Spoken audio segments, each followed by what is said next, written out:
Hey guys, welcome back to my YouTube channel. नोंथांमोनखौ बयखौबो बरायहरबाय तो गिबियावनो नोंथांमोननो आंनिफ्राय माने रंजालि बैसागुनि गोजोन हामलायनायखौ बयखौबो बावहरबाय। दायो आङो लोगोनि रुमाव माने न'आव दंफैयो। बिथाङा गामसा गानबाय थादों। आंनिया गामसाया बिराद गिदिर नालाय ओंखाय आं गामसा गानाखै।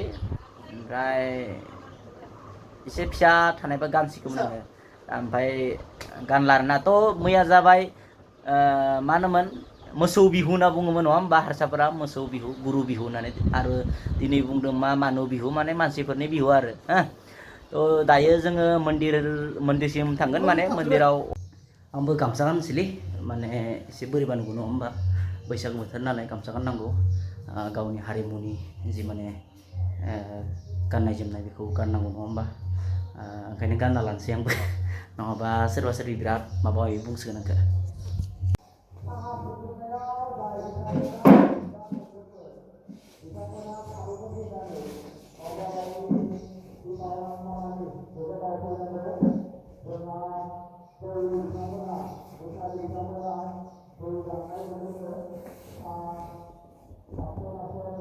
गामसाया बेनो गाइस एसे गिदिर गामसाया अब्लाबो गानसै आरोना।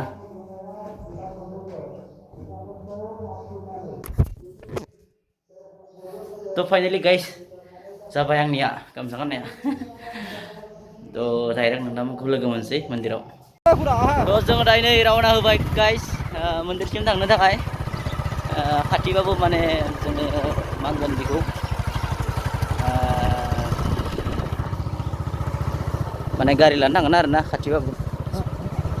जेखि जादों नोंथांमोनखौ देखायनो दिनै हिरिम्बा लाइट पार्सन जोंनि बाथौ थानसालिखौ नोंथांमोननो देखायगोन।